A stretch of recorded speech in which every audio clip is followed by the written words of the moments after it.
Hello interwebs, welcome to Let's Build Computers. This is the AeroCool Aero One Eclipse. And this just came in this morning, so I'm going to start doing a bit of a review and a build in this thing. But I thought I'd kick off just by doing just a first impressions walk around of the case. So I've been having a quick look at this, and honestly I'm not entirely sure what I was expecting to show up, but it has really intrigued me, this case. So when I initially looked up the spec of this while I was talking to AeroCool, they said it was a mid-tower and everything, and I looked at the pictures and I saw that it had, you know, big bits on top and a big sort of front panel and reasonably tall feet and things like that. And I was expecting it to be quite a large case, but then I took it out of the box and realized that actually it's not. It's a very tall, it's a reasonably tall case, but it's super short. And I really like that about this. See, here's the thing. People who watch my channel will know that I like compact cases. I've got a Corsair 400C as my workstation. The last case I was looking at was the Corsair 220T, which I liked because it was a very compact case. And at home, I have an NZXT H500, which is a very compact case as well. I like compact cases that don't have big panels on them and big front panels on them because they're very space efficient. You've got the edge of the box and that's it, which means you maximize the space inside the case. The first thing I saw the pictures, I saw the big panels, and I was a bit uncertain as to whether I'd actually like this thing or not. But then it showed up and I saw how short it was. And I realized that this is actually right up my street, this case. See, the reason why I like compact cases is that you can put them on your desk. I'm an enormous advocate of putting your computer up on your desk because when it's on the floor, it sucks up all the dust and rubbish that's coming off of the floor and the carpet, and it gets kicked. And plus, you can't see it. Because let's face it, we build these pretty computers to look at. That's the point. That's why we like glass side panels and RGB and all the rest of it. We want to look at it. So why hide it away underneath the desk? I want it up where I can see it. And while some of us have the luxury of having really big, deep desks that can hold up enormous cases, some of us have got short desks as well. Or sometimes if you have a nice short case, it means you've got enough room to turn it sideways a bit so you can see into it while you're sitting at your desk and stuff like that. So having this really short profile is really cool. And in actual fact, this thing is only half an inch longer from back to front. It's only half an inch longer than the Corsair 220T, which is a really compact chassis. But the interesting thing is, the Corsair 220T, it was starting to make reasonable sacrifices towards what you could actually fit inside it. So initially I was like, with that big front panel, can you actually put anything in this? But the answer to that is, yeah, you can actually. So let's start taking some side panels off and I'll show you around on all sides of the case and we'll see what we've got. So we'll kick off around the front. We've got this tall front panel here with a very, very open mesh grille at the front. It's got this weird kind of tri-point honeycomb shape on it. This is a metal face as well. And there's no filter at the front here. So that gives you completely wide open access to these 3 RGB 120mm fans that do come with the case. Initially I was like, where's the front filter? And the answer to that is directly behind the fans. And this immediately came across as what I thought was the first downside of this case, is the front grille, which I'll show you where that fits in, is literally just a 360mm magnetic grille, which just came loose inside the case. And that fits inside just behind the fans here. And I've got that fitted in now, and I really feel like that was an afterthought. I'm not going to lie. I'm not a huge fan of the way they've handled that grille, but it's not really an issue. At first I thought, oh, well, having it behind the fans means that, you know, none of the light from the fans is going to get into the case. But the thing is, the LED fans that we've got here The illumination strip is on the front of the fan and the side of the fan, but not the back. So you're not going to get any illumination from these LED fans into the back of the case anyway. So that's not actually a problem. In terms of dust, you've got that dust filtration for the front. The fans are very much in the firing line. However, in my experience, the fans are going to get dusty whether or not they're filtered. And as anyone who's owned a computer will know, even with filters, you still need to clean your computer out now and then. So I'm not super het up about that. Initially, I was kind of like, that's really janky. But after putting some thought into it, I'm like, yeah, but does it actually matter? And I'm not sure it does, to be honest. So we'll forgive that. But as I say, we do get that really nice open front. So you can see the fans, you can see the lights. Aesthetically, it's really spot on. The actual design of it, with this sort of this multi, I don't know what you would call it really, all these layers of plastic around it, it kind of looks like some kind of futuristic engine or something, like it's from a starship or something. I'm not a massive fan of like cases that are designed to look like a big jet engine or something, but this one is actually kind of neat. And it is something a bit different from just the plain black box, which is kind of just what everyone else is doing at the moment, really. It's getting very hard to stand out with an interesting case design that isn't just horrendous. And while they're at it, we've got quite a multitude of materials here. The top part here, this is metal. This area is plastic. And this inside area here, this is plastic, but it has it's got a carbon fiber effect on it. Which looks really good, actually. It breaks up the textures quite well. So they've done a really good job of making this thing actually stand out. I quite like it. The back of the case, meanwhile, is nothing to write home about. This does kind of show its price point. It's a budget back. It's stamped metal. This is the kind of thing you'd see on a case that costs about £20. So, yeah. There's not really anything to say about that. It's not great, but we're not going to see that while you're using it, so fine, whatever. I'm not going to argue there. It's not critical. I've never had an issue with cases that have these really rubbish stamped tin backs. Fine, basically, that's fine with me. If we take this side panel back off again, it is, of course, tempered glass. One of the things I do like about it is that it's not using the 4 thumb screw hold-on method, which it looks nice, but it's a ball ache to take off. I really hate cases with the 4 thumb screws because it's just such a pain in the ass to take off the side panel. This one, meanwhile, has got a side panel style side panel. So as you can see, we've got, the bevel down the side with 2 thumb screws on it. And if we turn it around, this has been really nicely done. We've got 2 metal ends on the near and far side, and it's got nice big thick felt strips at the top and bottom, so it will actually fit really nicely to the case. It doesn't rattle about, kind of like the XPG Invader side panel did, which didn't really fit very well to the case. I liked what they were trying to do, it just wasn't a great implementation. This is much superior to that. And also they've put these sort of, I don't know what you'd call them, but they're bits that stick out that fit into these notches here and here. So the way, rather than having these little grabby flaps like most cases do, we've just got these bevels that stick out and go into slots. And that makes it easy to fit. And also it means that it just slots in really nicely and really smooth. Taking this panel on and off is a joy, basically. You just put it on and it just goes on. You don't have to make sure that you're holding it down. You've seen me when I'm building cases and I say, oh, you've got to put the case down flat, both arms on, slide it shut kind of thing. You don't have to do any of that with these side panels. They're really nice. And the end result is very flush fitting. These lines are all spot on. There's a bit of a gap between the metal and the glass here, but that's just where they've cut the edges of the glass to stop it from being sharp.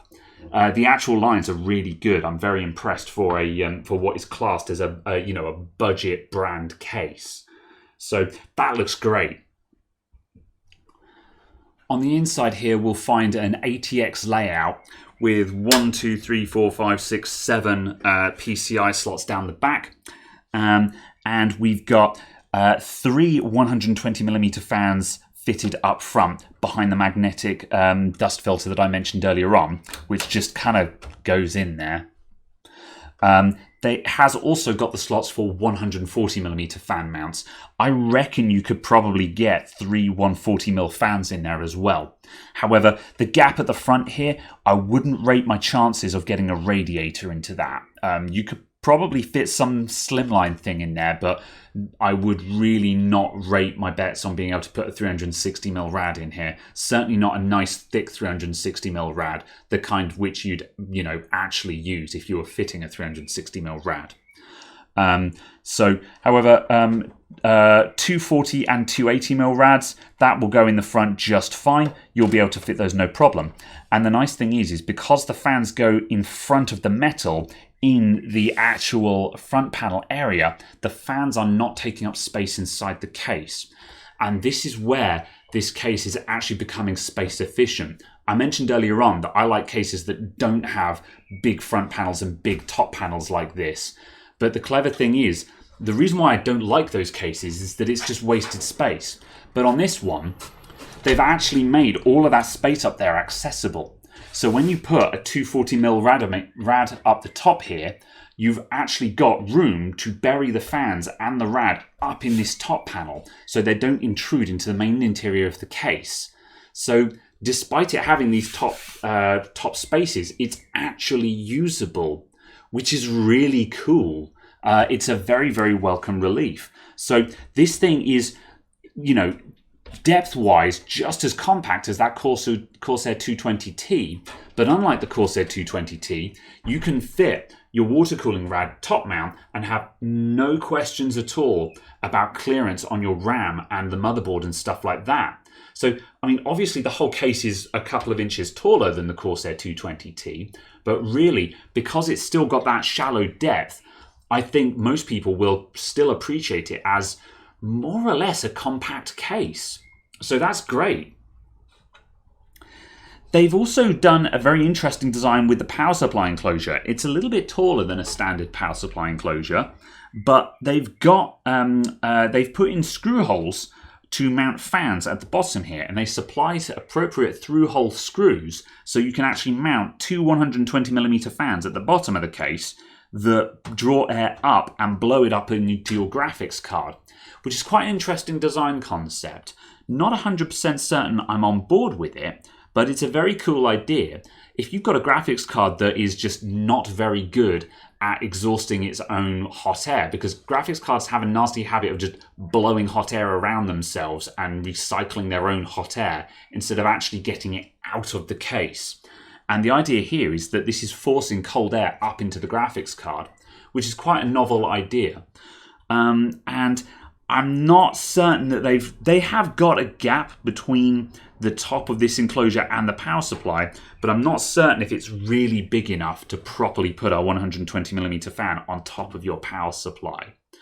However, we'll find that out when we get to building. When I build in this case, I'll deliberately put my power supply with the fan pointing down so we can actually put those fans to the test and see how much airflow it actually gets to see if that's just a gimmick or if it's actually worth doing or not. We've also got a couple of SSD mounts up the front here, or just rather holes where you can mount your SSDs. So you can put some 2.5-inch SSDs down the front panel. So you can have them on show, or just otherwise it saves you from having to put them around the back. So let's take off the back panel as well, and we'll see what's around there. The back of the case is reasonably Spartan. We've got a huge hole in the motherboard tray to give big clearance for your CPU to be anywhere, really. So that's nice. Lots of access holes here, there, and everywhere, and a couple of tie-down points for cables and things like that. Not a huge amount of depth for cable tidying, and the side panel, it does not have a bulge in it or anything like that. So you will need to be a little bit smart with your cables. Flat cables will be your friend. Failing that, you'll need to make sure that you don't have a big bundle loom where you've gathered up your ATX and all your other stuff into one thick boy loom. That's not going to work on this case.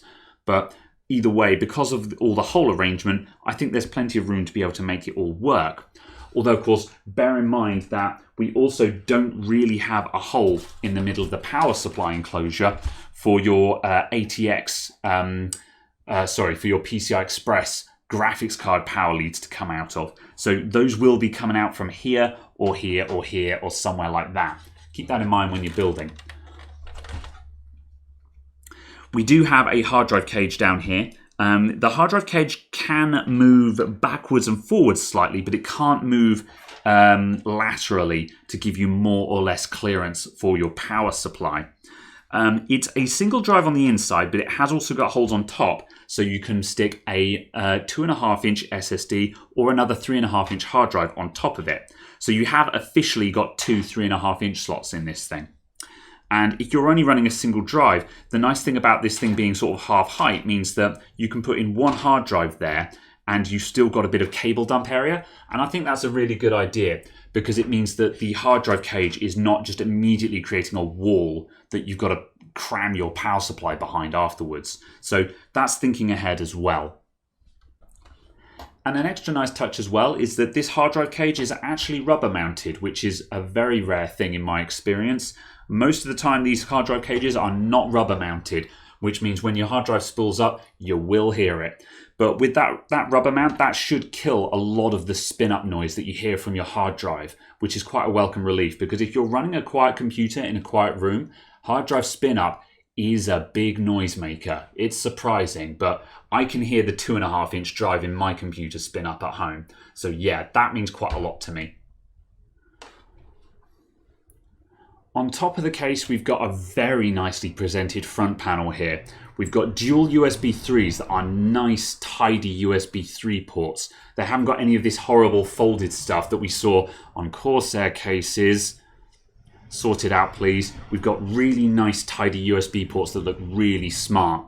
We've got proper separated headphone and microphone jacks, which is nice. A lot of cases are opting for the combo jack these days, which I have mixed feelings about. I really don't think it costs anything to have separate mic and headphone jacks, so that's a nice touch as well.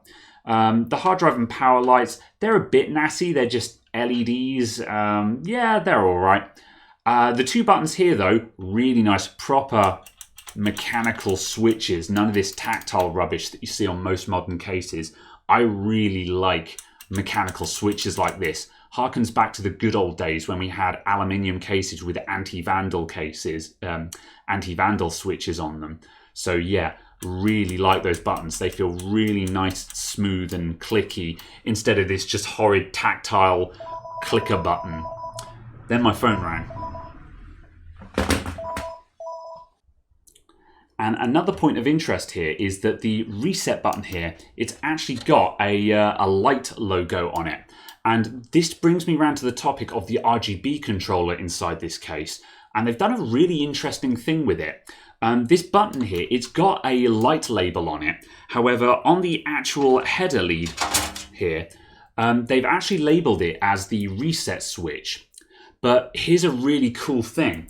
The RGB controller that comes with this case, they've got an input here where you can connect your reset button. You can either connect it directly to your motherboard and have a reset switch, or you can connect it to the RGB controller to have an RGB changer button. And of course, initially you might be going, well, why should I have to choose between the two? But that's where it gets even cooler. Let's talk about the RGB controller. So this RGB controller that comes in the case, and it can be mounted either with double-sided pad that's on the back, or it's got screw holes so you can bolt it to the back of the case as well. It's got 6 fan inputs on it, which appear to be I'm not so sure if it's an AeroCool proprietary connector, but it's a 6-pin connector, rather than the fans having 2 separate tails coming off of them for power and RGB. Not an enormous fan of having a weird 6-pin connector rather than the standard addressable connector like these ones here. However, because it's come with the controller for the fans, it doesn't really matter, so I wouldn't be too worried about that. But the interesting thing is we've got a 6-channel controller here, plus another 2 standard addressable headers, so you can add in another 2 standard non-AeroCool fans or addressable RGB strips to that. And we've got another 2 LED headers here. I'm not sure if these are digital or analog headers yet. I'll have to wait until I build the computer up to find out exactly what you can do with these. But still, that's very cool. And so this controller is powered off of a SATA connector. And then it's got two other leads. It's got it has a fan header lead that goes back to your motherboard for RPM reporting of your fan. So presumably it takes a fan speed sample from one or an average for all of the fans and sends that back to the motherboard so you can read your case fan speed. And it's got a addressable RGB header here with both the 3 and 4 pin variants on it. And what happens is that you can connect this up to your motherboard, and instead of having to use a huge number of splitters for all of your fans, you can have one header from your board control all of your case fan RGB at the same time. Or you can put this thing into a standalone mode and use the button on top of the case to use presets that are dialed into this. So one of the problems with a lot of budget cases that come with RGB is that they have this built-in RGB controller, but you can't customize it. You have to just use some of the presets that are built into it. But with this one, you can choose between using the presets if you don't have any RGB on your motherboard, or if you've got a decent RGB controller on your motherboard, you can have that send its RGB signal to this, which will then distribute it to all of your case fans. That's really cool. I love everything about it. So, and obviously because this is running off of your motherboard header, you don't need to use any third-party software for that. You can control that from either your motherboard's BIOS, if your motherboard supports that, or just your motherboard RGB software. So this is really cool because it means you can basically set it up any way you want. If you want to use motherboard control, you can do that. If you don't have motherboard control or your motherboard control is rubbish, you can put it in standalone mode. And so, of course, that's where the option to use that reset button for either reset or lighting control comes in. So I'm really a huge fan of that. This has so far been the coolest thing I've seen about this case. Very swish, and I'm really looking forward to testing that out. In terms of the depth, obviously a big issue with these compact cases is fitting in big graphics cards. According to the spec, this thing will actually accommodate a graphics card of up to 323 millimeters, which I thought was a little bit adventurous, but when I checked it with the measuring tape, it looks like that lines up. And I think that's owing to the fact that we've got the flat style rear panel where these PCI Express slots don't stick into the case. Whereas the Corsair 220T, Corsair like to have that step on the inside of the case, which was costing them another 10 mil or so of depth. So this thing is definitely going to take any big graphics cards, provided you're not using a front mount radiator. But with all of this space up top, the top mount is definitely the logical place to put your radiator on this thing. So by far and away, I would say top mounting is the way forward with this thing, which is going to leave you with gallons of room for a big ass graphics card as well. So very smart use of space in this thing. What we're going to do now, I'm going to build up a computer in it, and then I can just see how it all works in real life. And we'll do two setups with it. First, I'll do what I always do and run it with exactly what it came with, no more, no less. And then afterwards, I'm also just going to do a couple of other tweaks. We'll try adding some fans to the bottom, put in some LED strips, and we'll see what else you can do if you add in some more customizable optional extras as well. So we can see not only what the case comes with as standard, but what you could do with it if you bought some extras. So let's get to building.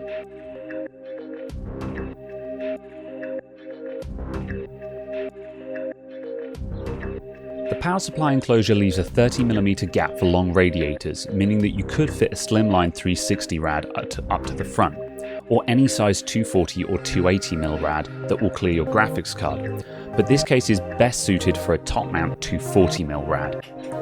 The hard drive cage leaves 180mm of space for the power supply. I'm fitting a Corsair CS-M series unit that's 143mm long, and I'd say this is about the limit if you want to keep the hard drive cage in.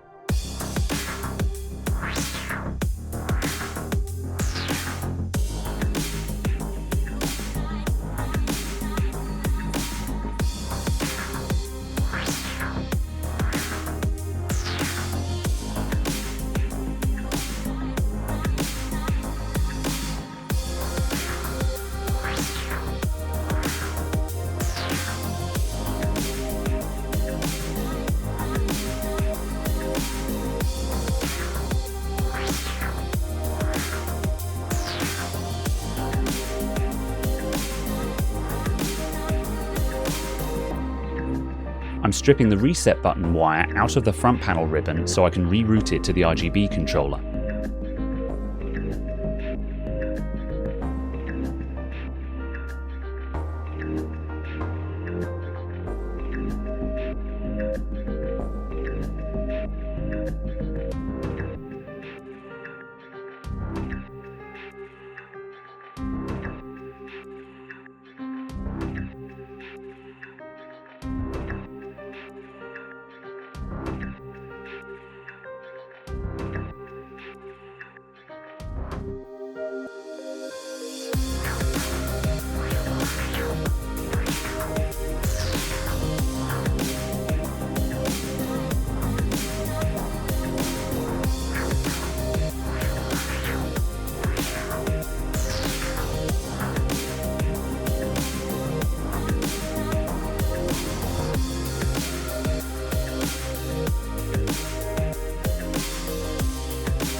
Okay, our build is complete and lots of interior space. I like it a lot. We'll be doing another section a bit later on where I show you exactly how fitment of water cooling will work, but for the time being we've got the air cooler fitted in there for another review that's also in progress at the same time. Let's turn it on. Okay.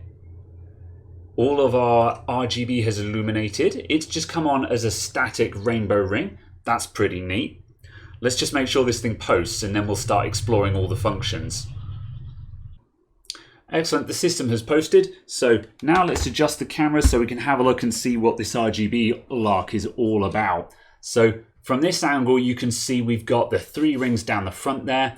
We've got the ring at the back, and also I have the AeroCool Cylon 4 CPU cooler fitted to this, which is giving me some extra RGB goodness in the middle. Obviously that doesn't come with the case, separate product. However, you can see that it fits this one really nicely. So I'm going to go ahead and just start pushing the light button and see what happens. Okay, so it looks like we're going to go through some static colors. What's that, 7 color? It looks that way. Okay, now it looks like we've gone on to 7 color fade. There we go, there's the good old rotating rainbow rings. Those are some really nice strong color rings. You can see we've got really nice sharp lines there. This isn't going to give you any wash lighting in the case, but it will give you just some sharp, you can see this color rings going on. And that is good for the individual addressability. When you have just a wash color, it's difficult to see the LEDs apart. They all kind of just blur together. So this does give you a really nice sharp band of light. It depends on what effects you're going for as to whether this is any good or not. If you wanted interior lighting, really you're going to need another LED strip inside this thing. However, we do have the ability to connect one of those up. So we'll add one of those in just a moment. Have we got anything else in here as well? Okay, so now we're getting into sort of the more crazy flashy presets. So we've got some alternating stuff going on here. There's a nice cyclic color wheel there.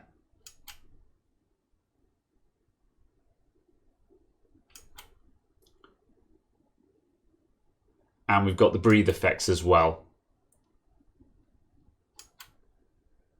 And some strobing, because why not?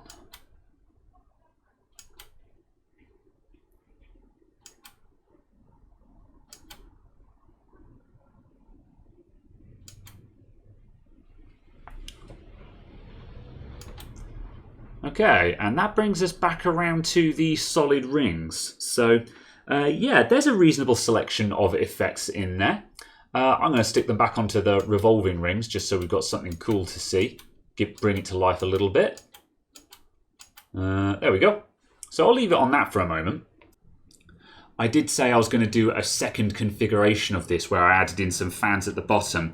However, I can already see from when I was fitting the power supply that putting a fan on top of this power supply pointing upwards is not going to work. Even with your power supply fan pointing downwards to intake underneath, there's not enough of an air gap there for a fan to be able to breathe. That's just going to result in a noisy fan that is not doing anything. Putting a fan here, that will have enough airflow to bring in some extra air up toward your graphics card. It's up to you if you think that's useful. At a push, you might even be able to fit that in underneath the power supply shroud. That might be a very interesting move to take. However, I don't think that having the two fans fitted on top of the enclosure, as AeroCool would suggest, I don't think that's really useful in the real world, so I wouldn't bother. So in the meantime, I'm going to stick in an extra LED strip just so we can see what it looks like with a wash light in there. And that also means that when we get to the software control, we can also experiment to see how well that works there as well. Well, it's very bright in here and broad daylight outside, as you can see from the window over there. So this little LED strip doesn't have a hope in hell of being able to light up the inside of this case in this room.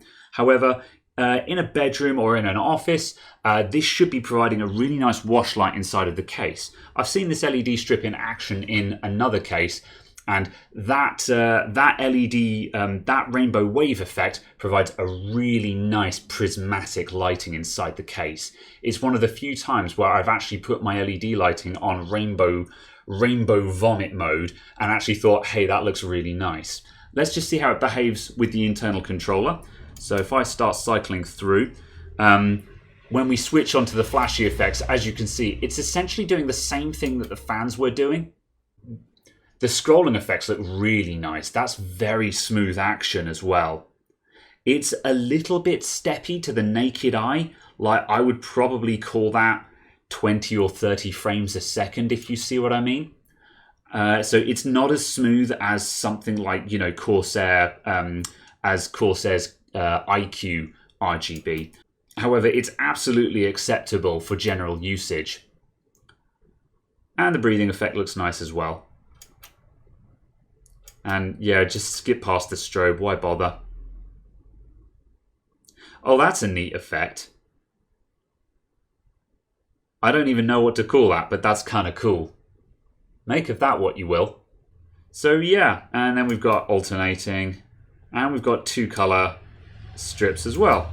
Sweet, and now that brings us back to the solid rainbow. So yeah, that's a neat effect. There's a good variety of basic presets in that. So again, if you do not have onboard RGB and you need to use a standalone controller like this case, there's going to be something that you can use in there. Even if you leave it on just a static color, there'll be something for you in there. So I'm now going to get Asus AuraSync installed on this computer, and we'll see how it responds to motherboard control. Okay, so I'm going to set everything onto a single color of red. And now, if I hold down the light button on top of the computer for 2 seconds, 1, 2, everything is turned red. So that should indicate that we're now under Aura control. So let's try going green. There we go. So we're now under the control of the AuraSync software from my motherboard, which is very cool. So now let's see what level of control we have. I'm fully expecting everything to appear as just a single LED strip. And by the looks of things, that's what we've got up the top here. We've got motherboard and we've got an add strip, so an add-in strip. So on this note, if we go to just color cycle, if we go to rainbow color cycle, let's try that, apply. I think that's going to put me onto... Okay, there we go, yeah. So now it's doing a color cycle that is very slightly going in a wheel. So that's quite a nice cycling effect, actually, because you get just a bit of bleed into the next color. And so essentially now we're under the control of AuraSync and everything that can and cannot do. So we can now do the extra stuff that the onboard stuff might not have had. Like, for example, starry night on blue. We hit apply. We've got blue effect, and we should see some scattered flashes in the lights there, you can see. I'll put that on fast so it's a bit more noticeable. So you can see that we're getting just flashes of white in the LEDs here and there. So this can be a really nice way of having a static color that just has a bit of animation in it. So there are some nice effects that we can do with software control. Likewise, this also means that if I turn the case around again, the other RGB that we've got on this motherboard, in this case the Asus ROG logo at the top here, it means that we're all synced up with that as well. So that is one of the advantages. This particular motherboard doesn't have a huge amount of additional RGB on it. However, if you've got a motherboard that has lots of RGB, or you're connecting up additional stuff to your motherboard that you can't connect to the onboard RGB, this means that we can now sync it with either the motherboard or have it fully standalone. And at any time, if I hold down that button again for 2 seconds, it flashed white twice and went back to the previous control on the top button. So that's a really neat party trick. That's also kind of cool because it means you can have a preset in software, and at any time, if you want to go into poser mode or something like that, you can just force into manual mode. Really neat trick. Fitting a water cooler into the Eclipse is a very straightforward process. Once you've threaded it into the top shroud of the case, it just disappears and it doesn't intrude into the case at all, which is fantastic for motherboards with tall VRM heatsinks or tall memory modules. There's no way that you're going to get a 280mm radiator up there. However, 240mm radiators are absolutely fine for the vast majority of use cases. You could fit a 280mm rad to the front of the case, as I previously mentioned, but it occurred to me while I was fitting the water cooler that you would have to actually sacrifice the front filter if you want to put a 280mm rad there. So this, again, it's kind of naff. It kind of shows how that front filter is just really not really up to spec. However, again, if you maintain your computer on a regular basis, I don't know, every 6 months or so, then really it's not going to be a problem. And also, obviously, if you don't have dust filters, don't put it on the floor. But as I mentioned, this is the kind of case that I don't think belongs on the floor anyway. In terms of graphics card clearance, we've also got lots of room for long graphics cards. The card I have fitted is 280mm. You can easily get a 300mm card in there, no problems whatsoever. Although, again, if you're putting a front mount rad, you will need to measure up your card just in case. However, I think if your card is 280mm or shorter, you'll have no problems with a front mount rad on top of that. Another main beef that really cropped up a second time was I was looking over the holes for the lower fan mounts. So again, those fan hardpoints at the bottom of the case that I mentioned I wasn't really interested in, well, I checked and the holes aren't actually tapped. And this also alludes back to something I discovered while I was building, which is that the holes for the PCI brackets are also not tapped. Now, this isn't the end of the world because, as I say, I wouldn't bother using the bottom mount fans anyway, and the PCI hold down plate is adequate for holding your cards in place. But again, this kind of shows a bit of a lack of polish or finish on the case, which is just surprising. I wouldn't call it the end of the world at all, but again, it's something that should definitely be looked at in a second revision of this case. However, past that, the water cooling goes in just fine, and again, it really means that the extra bit of height that you get on this case is really put to use. It's not there just for show, so I really like that. I also buzzed out all the pins on the RGB controller just for anyone who's interested. So the input ones, unsurprisingly, are ground and LED data coming from the addressable RGB header on the motherboard. Then you've got another ground pin and a PWM signal for the fan inputs. Then on each of the fan headers, we've got power to the fan, we've got LED data, LED power, a ground pin, and also a PWM pin. Interestingly, they're doing something strange with the actual fan power. It looks like it's being pulse width modulated as well. At first, I thought they were doing some kind of poor man's PWM solution here, where the fans themselves were not PWM, and they were just interpreting the input PWM and then pulse width modulating the power pin. But there is also a PWM pin as well. So it looks like they're it looks like they're modulating the power to the fan just to notch down the overall case fan speeds to make them quieter. Now for me, I like quiet case fans, so I've got no problem with this. However, when I tried to set the fans to just full speed, you don't actually get a lot of speed out of them. I couldn't tell you exactly the RPM because there's no way of measuring the RPM on these things. However, you can't exactly go for super high airflow. So if you're the kind of person that just likes balls to the walls airflow, that you're probably going to want to change these fans out. However, for general use and silence, they're absolutely perfect for that. I also confirmed that the 4 and 3 pin headers are also standard addressable headers, receiving exactly the same signals as everything else. So you can hook up all kinds of LED strips to this in any way you like, as long as they're addressable, and they'll all do the same song and dance that the fans are doing. So that brings us around to our conclusion now. If we talk about the price of this case, right now on Amazon UK, it's £75. So there's probably going to be, I don't know, probably about $80 or so, I would imagine, in the US. And at that price point, it's getting very, very close to cheap Corsair and cheap NZXT cases. However, I think that this actually does command that price point because of those 4 RGB fans and the very versatile RGB controller that you've got in there. There's a few little niggles with the build quality, such as the front dust filter and the fan holes and PCI holes that are just not tapped. And that was a bit frustrating while building. But none of this is really a showstopper as far as I'm concerned. It's something that I think should be fixed, but not something that would prevent me from buying this case in the future. I think the uniqueness of this case and the attention to builder's choice with terms of how you set it up really makes it a winner. And that extra bit of height, although that makes it taller than compact cases like the 220T, they've really put that height to use, and it makes it much easier to build in than cases like the 220T are. So past that, I really think it's a winner. So big shout outs to AeroCool for sending me this case. I like it a lot, and I could definitely see this being a really good build on someone's desk in the future. Thank you very much for watching, everyone, and I'll see you all next time. Bye for now.